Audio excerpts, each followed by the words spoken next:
welcoming Nick Ruffini. Thank you so much, Nick, for being here. And I love what you have done with accomplishing Drummers Resource podcast, 700 episodes. Love to hear some of your takeaways with that, and just your new chapter, the Nick Ruffini Show, where you want to take it. And I love how you've went into the life part and tied it into your passion of drumming. So we got like family, life habits, practicing, hospitality, of course, business skills, health skills. So just welcome. And I want to share with what you're doing to everybody here. And thanks for doing this today. Dude, thanks for having me, man. I really do appreciate it. I love doing I've always been on the other side of the mic for most of these. So once in a while, it's nice to feel like I feel like I'm not working right now. Yeah. And I'm like, I can just sit back and just relax and have a conversation. So thanks for having me, dude. Right on. So love to hear. So 700 episodes, that's a massive accomplishment. And I'm curious, like, what were some of just in that amount of time, spending time with the best drummers in the world, what's some of like the key takeaways and even some things that you learned not to do? Sure. That makes sense. Because all those drummers, you start to see some connecting threads. And also you might see some things like, like some maybe threads of, maybe it's life balance, or maybe it's like habits or something like that. So something you learned, like what not to apply to your life in drumming. Yeah. So just quickly, I want to touch on like doing 700 episodes. Everyone is like, oh man, that's amazing that you did that. But it wasn't just me. And I'd always love to point that out. Like there's Justin Thomas, Catherine Boyles, and Tomas Shannon, who have worked with me on that podcast for years and years and years. And Justin got started with me where he was like, hey man, I listen to your podcast. It sounds horrible. I'm an audio engineer and I'll edit it for free. And I said, dude, I can't have you edit it for free. And he said, I've gotten so much value out of this. Let me start doing it for free. And then then he started working and he still works for me to this day. Nice. Tomas Shannon, Justin Thomas, and Catherine still work with me on my other company, my podcast company. So these guys have been with me for years, but I just want to point that out, that it was a lot of work, sure, on my part, but it was a lot of work on their part as well. And I would have never been able to do it without their help and their support. So I want to make sure that I call that out, because I don't think they get, I'm the guy behind the mic and I'm the guy that everyone sees, but there's a lot going on behind the scenes that they helped with, and I wouldn't have been able to do it without them. Going back to your question. So I've posted about this before, of like the top 10 things I've learned, from interviewing some of the greatest drummers in the world. So I'm not going to read off of that, and I don't want it to be a canned response, but, a couple of things that really stuck out to me was that you don't need permission to do the things that you're going to do, right? You can just go and work your ass off and connect with the right people and be a good person. And if you really want to do the thing, you can do the thing. No one has to come in and anoint you and say, okay, Chris is now going to be right. You can just do it, which I think is an amazing thing, not just in drumming, in life. And it sounds cheesy, and I don't mean it to sound like you can do anything you put your mind to, but it's really like, I think from an outsider's perspective, we look at, let's just take the music industry and the drumming industry and think it's this impenetrable wall that we can't get through. And you got to find the right person to let you. Those days are over. The internet's here. You can get your stuff out there. You can connect with people. You can do whatever you want to do. So that's one of the things that really stuck out to me. Two, I remember having a conversation with Billy Martin and from Medeski, Martin and Wood. And he was saying that I think as drummers, and probably all musicians, but I can only speak from a drummer's perspective, that we feel like if we're not playing the drums and we're doing something else, then the drum gods are going to strike us down.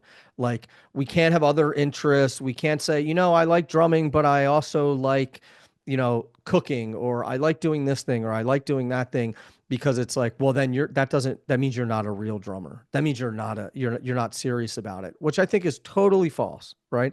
Yeah. And I've always felt that way, but Billy Martin kind of gave me permission to feel that way, right? Because he was like, I have a record label,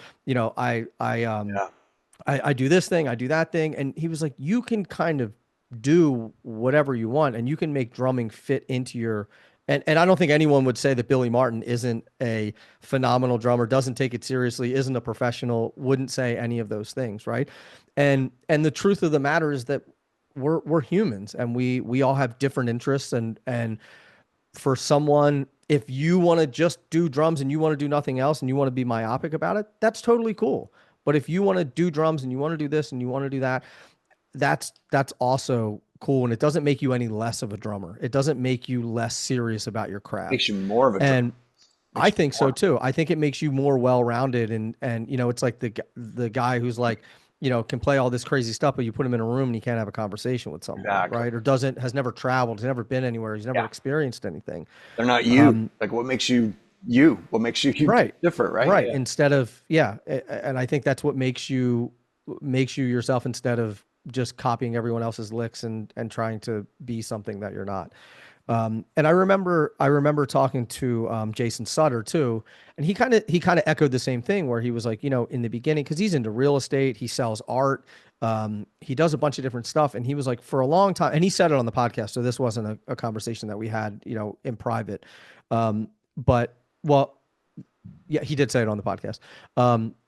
But he was saying the same thing that he was like, I don't want to let people know about this forward facing because I don't want people to think that I'm not dedicated to playing or I'm not and I think that those days are over now with I think social media actually helped that a lot to show different sides of people instead of just what you see in Modern Drummer magazine or just what you see at PASIC or just what you see there or just what you see there or here. So those are two things that really stuck out. And I think the third is, the industry is really, really small.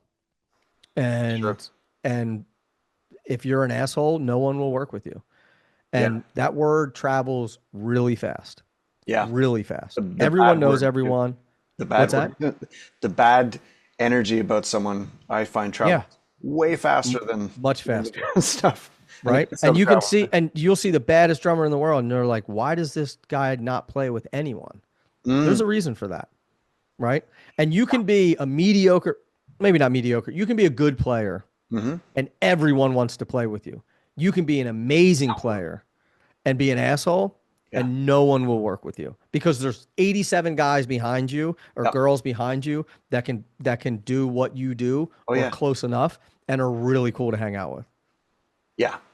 Yeah. So, There's someone in my community that posted this thing and it was like something like 10 things, Nick, that you can do that require no talent. It was like show up on time, prepare, be cool, have a sense of humor, da, da, da, things like that. And it's yeah, like that's like 90% of it right there that the band appreciates, people appreciate. Like, look at this. 100%. Yeah, it's rare. And I'll say the more successful the drummer that I've been around, the cooler they were, the nicer they were, the Mm, more generous they were with their time.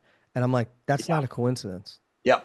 It's not a coincidence that they rose to the top. I Like you noticed that talk to too. Steve Gadd. Steve Gadd is like the nicest human being on the planet, right? Seems like And all these guys, like anyone that I mean, yeah, there's the outliers that are jerks.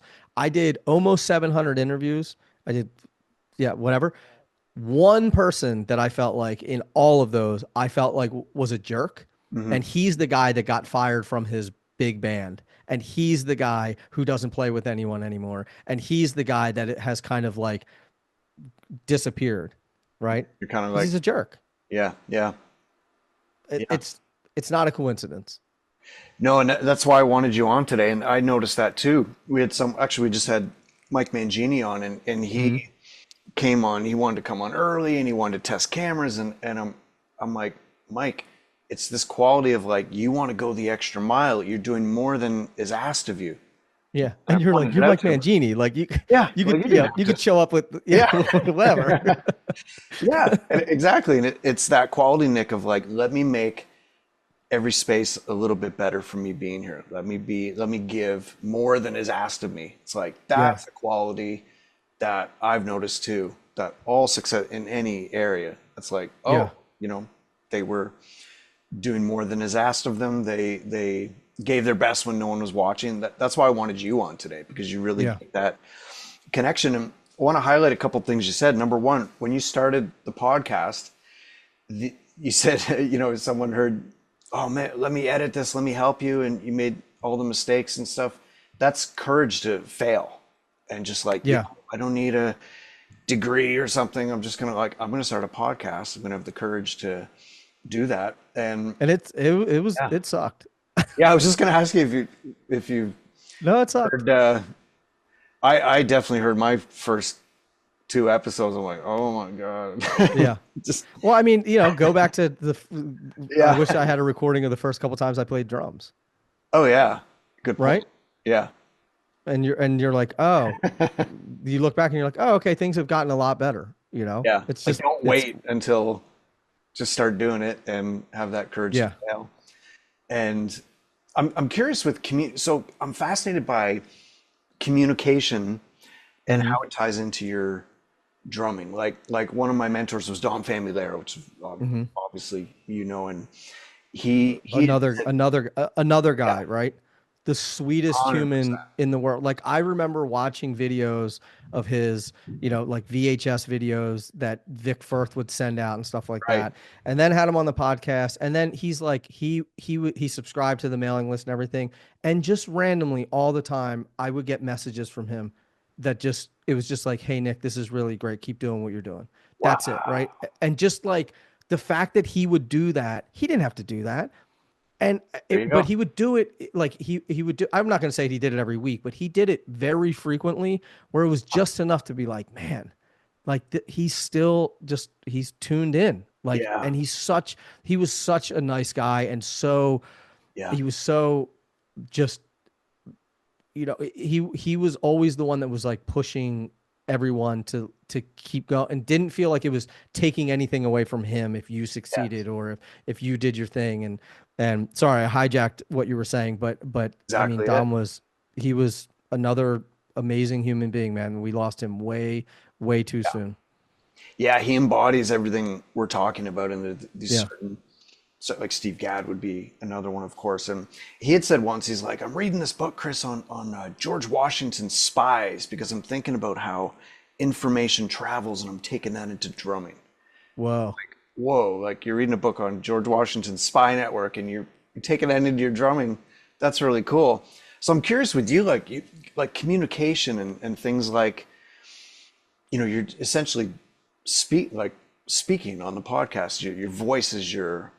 your instrument. Now I'm fascinated by the voice, breathing, and drumming, and how Hmm. it's. I heard Billy Cobham once on it, and I know you had him on, and I heard him once interviewed. And I'm like, you know what? The way he talks is exactly how he solos. He's kind of spontaneous, and he's enthusiastic. Then he takes it down, and he's Yeah. humorous, and it's kind of like a rainbow of explosions, a bunch of Hmm. fireworks. So I'm curious with you, like, what's that evolution for you in terms of communicating, using your voice, using silence, and thinking of that, how it applies to your Yeah. job and life? It's a great question. I never really thought about it, but as you're saying it, when early with my band, when we were touring, and I was just overplaying all the time. And I mean, as any young drummer does, right? Uh, and I took my kit and stripped out because I was all into Carter Beauford, right? So I Me listened too, to yeah. I learned every single Dave Matthews song. I had the splashes. I put the ride on the left side. I mean, I did everything. I like Carter Beauford taught me how to play drums, right? Nice. Me Um, too. for better or for worse, because I'm not Carter Beauford, right? So I couldn't really like I couldn't get as far into the pocket and make it feel the way it should. I was just Yeah. like, copying and pasting a lot of the stuff.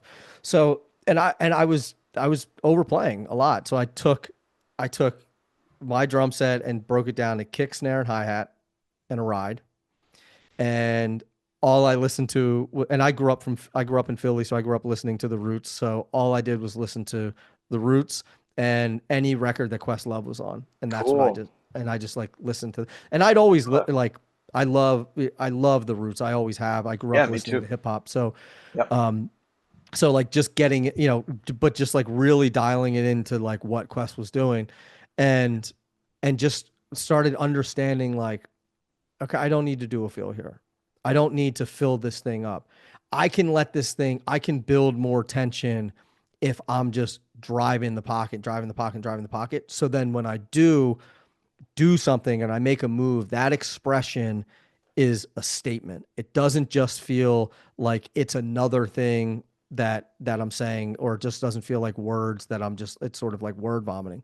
So then in the podcast, what I realized when I started, and I'm still not great at this, but I would say and like and use filler words and things like that. And I started to think about that's how people play.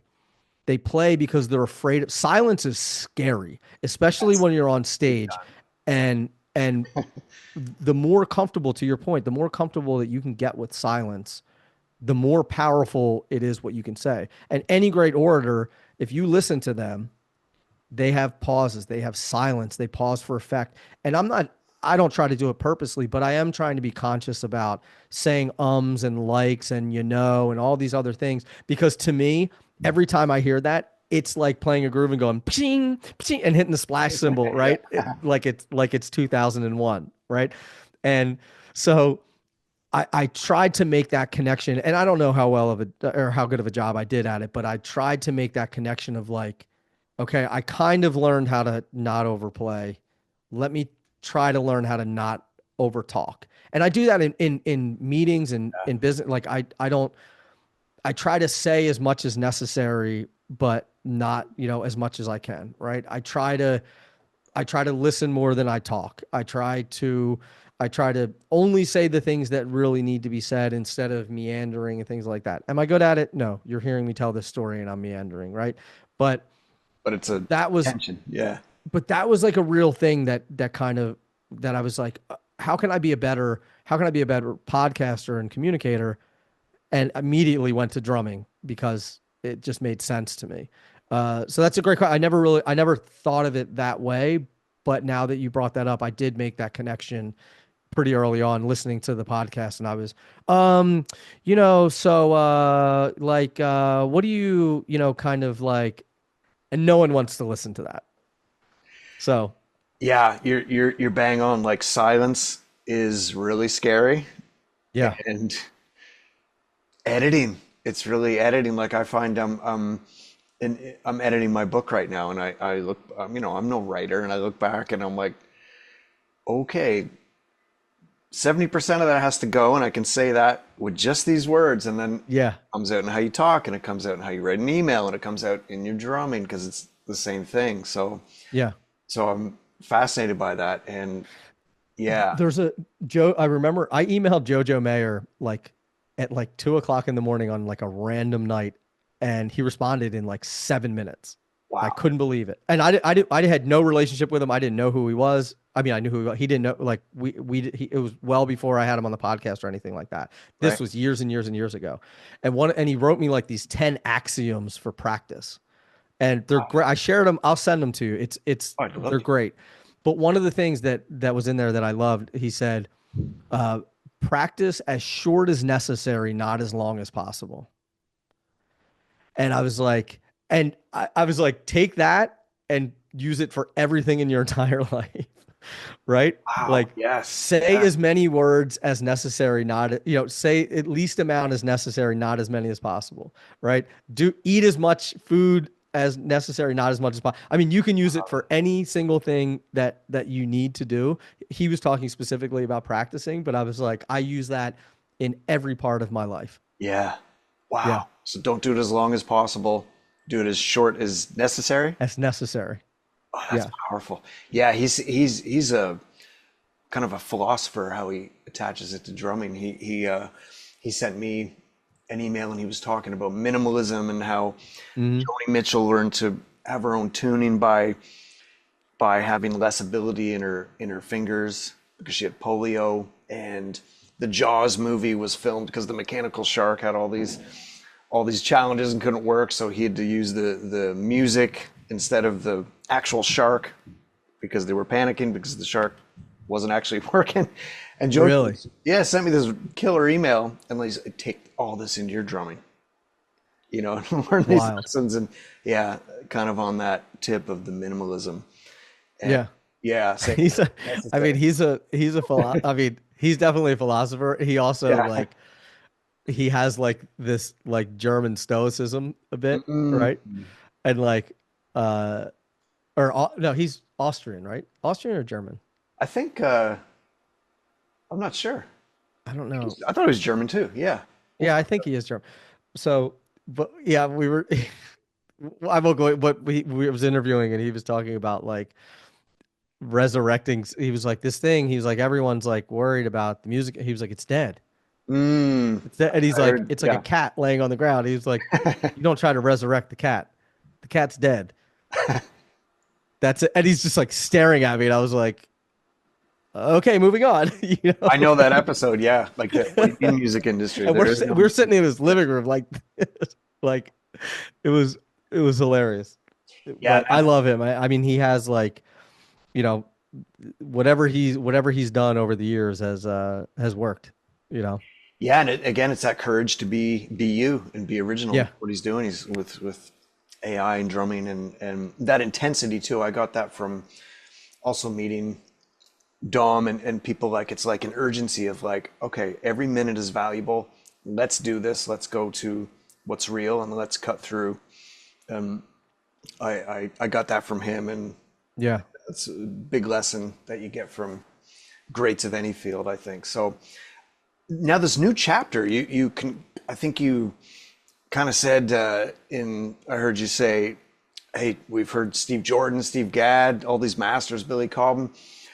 What more is there to hear? It's Yeah. like it's kind of, it feels like a chapter maybe wrapped up. And tell us about the Nick Ruffini show, where you're going with business. Sure. I'm curious with the hospitality aspect of it, business habits, life stuff.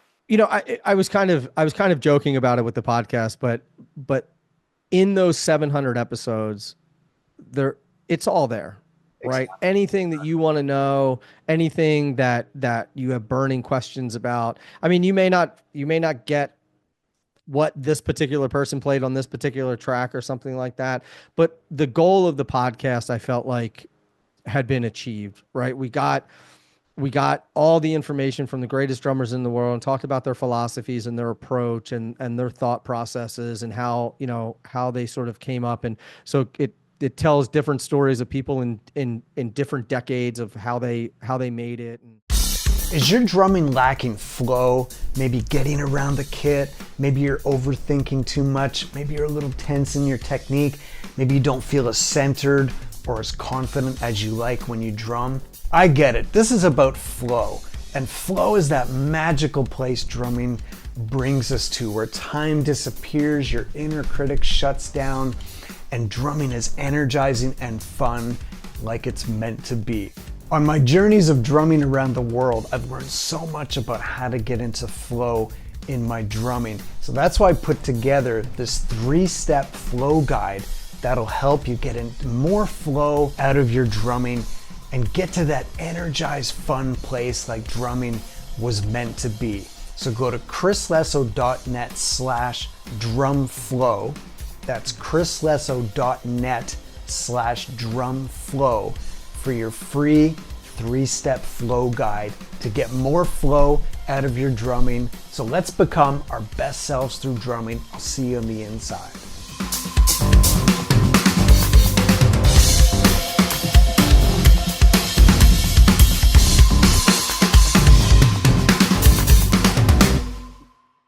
Questions about, I mean, you may not get what this particular person played on this particular track or something like that, but the goal of the podcast, I felt like, had been achieved, right? We got all the information from the greatest drummers in the world and talked about their philosophies and their approach and their thought processes and how, how they sort of came up. And so it tells different stories of people in different decades of how they made it and those things. And I was always conscious about the messaging that I was putting out there, because I was always like, look, you don't need another book. You don't need another, you know, you've already read everything you need to read. You've already listened to enough podcasts. You've done this, you've done that.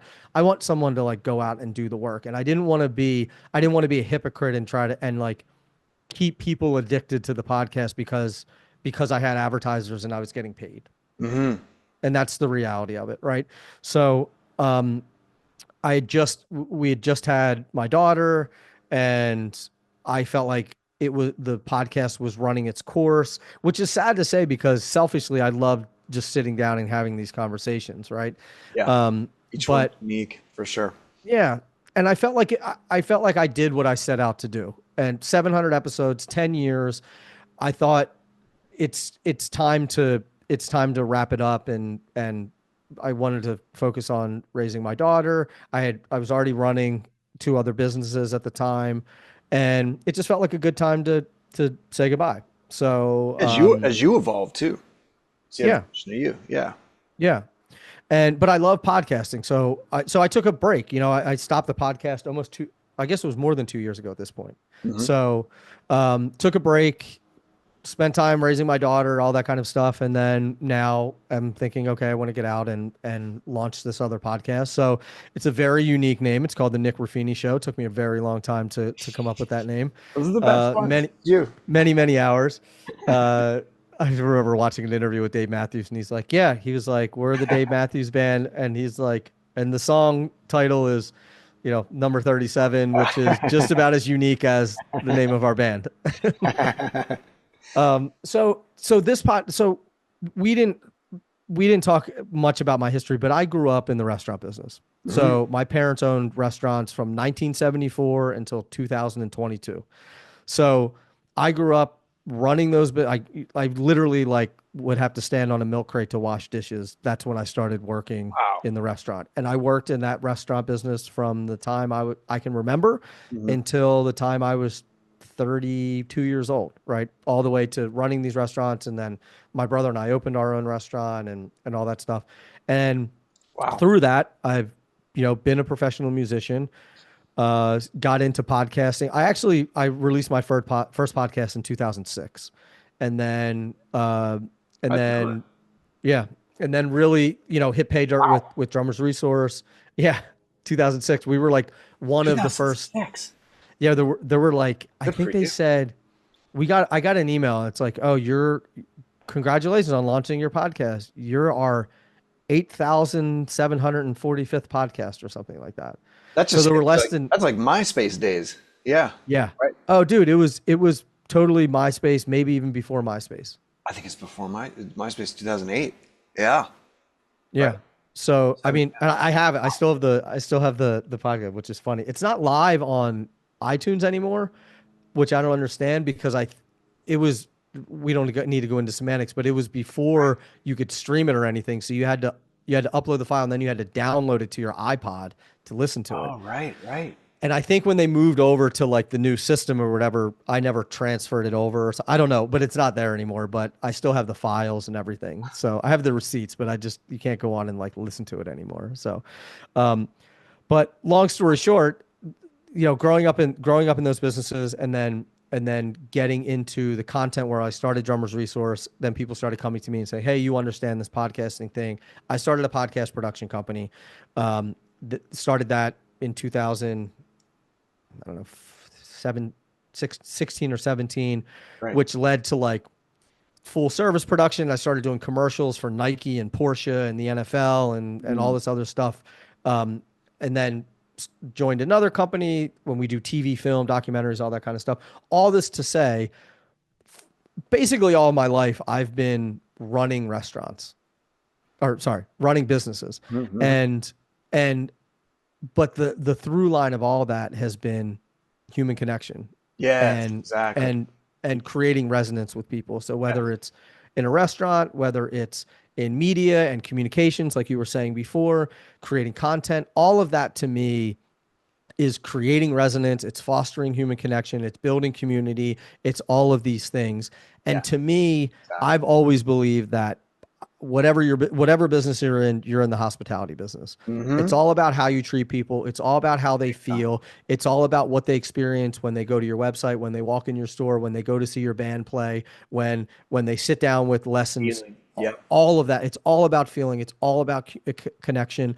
And now, as the world is racing towards automation, AI, everything, removing the human element, I think that we're starving for more human connection. Mm-hmm. 1 in 7 males uh, don't have a best friend. 1 in 4 males don't have a friend that they can name. So Wow. so it's bad, right? And so I believe that through business you can create connection, you can Yeah. build community, you can serve neighborhoods and all of those things. So what this podcast is about what goes into running a great business that puts people first. Yeah. That's it. So having conversations with everyone from musicians to chefs to real estate operators to sort of everyone in between to talk about how they foster human connection, how they create resonance with what they do, and how people are at the center of all of it. And when I say people, I mean everyone. I mean your customers, I mean your employees, I mean the community that you serve. And I believe that that's what makes a great business. That's what made great businesses 100 years ago, and that's what Yep. makes great businesses now. And it's a little more, it's a little more of the intangible, sort of the other 50% that I like to think about. It's not spreadsheets and marketing plans and operations and things like that. All important. You need all of those things, right? But you also need the other side. You need the handshake. You need the, hey Chris, how's your family doing? You need the relationship. You need to be involved in the community. And Big time. Hmm. that's the hill I'll die on. That's Yep. how I was raised. It traces back to, Italian heritage and my Italian roots and Hmm. the way that people live life, and it's all about people and connection and relationships. That's And what I wanted that's how I want to run John. businesses. Yep. That's what I wanted, John. That's exactly it. That connection between, if you're drumming or whatever you're doing, there's a business aspect of it, like communication, giving value. 100%. Yeah, the connection part, as you mentioned, and I think that ties back into less, like doing less better, like what you said Mm-hmm. before about how these lessons. Yeah, it's not about the spreadsheets, all this stuff. It's about the connection that would have resonated 100 years ago. And I always tell Yeah. people to read, Unreasonable Hospitality by Will Goodare. Love that book. Yeah, Yeah. and Yeah. It's a great how, book. yeah, great book for sure, and how that can impact you as a person and your Yeah. drumming. So, And he talks about the same thing where it doesn't matter what industry you're in. It's all about it's how you treat people. yeah, And he and I share the same sentiments that, and probably because we both come from a restaurant background, but like, you're in the hospitality business. yes, It all comes down to how people are treated. And you're a human being. So I look at it like everyone's trying to like figure. I made an Instagram post about this too, about like everyone's trying to figure out like, oh, what will customers want, or what can they be thinking? And I'm like, I don't know, they're human beings. Just treat them like human beings. So yeah, I'll much rather go shop at a place that maybe is a little bit more expensive, or maybe the food isn't as good or something. mm, But you walk in and they're like, "Hey, Chris, how you been, man? Oh, I know you went to. I know you were going to Metallica last. How was it? How are your kids? That makes you feel connected, and you want to spend your money with these people. yeah, You want to keep coming back. You want to tell your friends about it. Not the people that are making you feel like you're number 37 in the queue and they don't remember. You go to the same coffee shop every day for 6 months and they still don't remember what your order is. They don't know your name. They treat you like you walk in the door and they're like, "You're welcome for being here." hmm. Right? It's like that's not going to make it forever. Oh, for sure. And what's more common? It's to me, it's 9 out of 10 will have that, and there's that one. Same with music business. Same with any business, really. It's that's the trait that Yeah. really gonna resonate. And Do I think it's an interesting point, in particular for this show, that so Marco, who worked for Vic Firth, that just passed away. yes, Um, yeah, there were all these tributes on social media about him, yep. right? Memories. Not Yeah, not one of them Not one of those people talked about the success that he had in the industry, or how many deals he signed, or how many products he moved, or anything. Every single person talked about how great of a human being he was, Yeah. how he built relationships, the way that he fostered connection with everyone, the way he introduced people to everyone, the way he treated everyone with respect and kindness. And that's all, at the end of the day, that's what matters. And I always say, think about the one or two or three best times you've ever had in your life, and think about, of those times, how often were you alone? And it's zero. Wow. Very powerful. It's always with other people. You're never like, you know what, man, the greatest time of my life was when I was sitting staring at my phone doing this thing, or I was online doing, right. The It's opposite. when I, Yeah. and it could be the dumbest thing. It could be like, man, I remember I was just sitting in the yard with two of my friends, and we were just cracking up. And I don't know why, but it was like one of the greatest times I ever had in my life. Yeah, because there's human connection there. That's amazing you brought that up, Nick, because like even before we went live, we were talking about, just time with our kids and how you see some families all stuck on the phones and the iPads and stuff, and just how that time and connection. And I'm sure you learned that from all the successful people you encountered in your podcast. Like no one succeeds alone. You first thing you did Yeah, was give props to your team. Say, man, I didn't do this. It seems like me because it's my voice, but I didn't do this alone. No I one didn't. succeeds alone. Yeah. And that's a good point about Marco when that really was a shock to everybody. Hmm. He passed us super recently. And I remembered I if three, maybe three times really met him. And I remember his enthusiasm and smile. And he made me feel like I was the only person in the room. It's Yeah, like you said, it's a feeling. And yeah, and very that, powerful. like, he was in the hospitality business. He 100%. worked for Vic Firth. He worked for all these companies. He was in artist relations, and that he was in the hospitality business. Well, he tapped into what is drumming in music? It's like a you mentioned Dave Matthews. Think about just the power of that, the synergy of those people coming together for a similar joy. And Marco Yeah. just got it, and he that was why he was successful. So, Yeah. And I look at bands the same way. If you hmm look at hmm bands that they have very dedicated fans. So you look at Dave Matthews Band, you look at Fish, you look at Pearl Jam, you look at, right? And when you start to unpack how they grew their audience, I'm like, they did it the 1% same impact. way. Yeah, and they did it the same way restaurants Yes, build their clientele. exact same.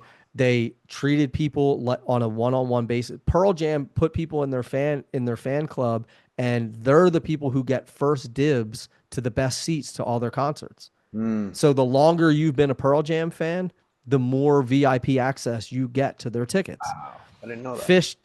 Fish did the same thing where they always felt like they were like the neighborhood band, even when they were playing in front of 50,000 people, right? And they made it a community. They made it every aspect of everything that they did when I don't know if you know this, Fish, when they started playing in stadiums or in arenas, they were like, there none of the advertisements can be visible. And they were like, "What do you mean? We have deals with Coke and First Trust Bank and all these people, and part of the agreement is that their signs are here." And they were like, "Nope." So they fought for it, and any Fish show that you've ever gone to inside of an arena, all of the advertisements are covered up. And they were like, "Why do you guys do that?" And they were like, two reasons. One, we don't want we just don't want to support these brands that we don't believe in. Not But our fault. two, it's not a good experience for our fans. Mm, And when they're taking pictures of the band, I don't want a Coca-Cola sign in the background. When they walk in, we want it to feel like it's an intimate setting. They're putting people first. They, you know, we even did the same thing with I was thinking about how they play at Madison Square Garden all the time, and they're like, we know everyone there. Every venue that we ever played, we walked in, we met the security person, we met the bartender, we met this person, we met him by name, we said hi, we said goodbye, we said thank you, we cleaned up after ourselves, we did all these other things. And guess what? They always called, hey, we'd love to have you back. Man, I can't tell you how many times people were like, you guys are the best band we've ever worked with. Not the best playing band. Not the they didn't say anything about what we did on stage, but they're like, man, you guys come in. We love having you. You're respectful. You're cracking jokes. You're hanging out. Right. And I'm not saying that to wax my own car, but it was just how we approach things. Yeah. And no doubt that when people started talking to other venues or started talking to other people, other promoters that worked with us, hey man, how's that band to work? They're great. They're great, man. They're sweethearts. They clean up. They say hi to everyone. They're respectful. We're in the hospitality business. Period. I love it. Yeah, and I remember one of the first bands I played, and the band leader had said that to me, like, always thank the wait staff, learn their names, connect with them.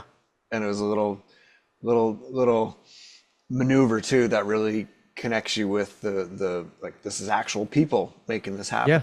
And everybody matters in this. So yeah, that's very powerful. Yeah. Yeah, I agree. Fantastic. Well, where can people find you? And Nick Ruffini Show podcast? Yeah, it's just getting started. It's so there's not much there yet. But I got a bunch of stuff in the can that's already recorded and everything. And so yeah, it's just my website. Go to nickruffini.com. You can check that out. Kind of goes through like a little bit of my story and my background. And then some of the stuff that I do so I do some consulting and advising in businesses. And run my own companies and play drums and hang out with my daughter. So fantastic. You're a gift, Nick, and I have wanted you on this for a long time. So just thank you so much for what you do, for your spirit, and I love how you tie these all together, success in all these areas, and you really live in it. And thanks, man. Yeah, keep taking it to the next level. Best to you and your family, your drumming, your business, everything. And we'll see you soon. Thanks, man. I appreciate you having me, and I love what you do. So I appreciate coming on and chatting with us about you. As you know, I'm passionate about it, and I love that you are too. So I really appreciate you having me on. You're on the other end today for change. So awesome, Nick. Fantastic.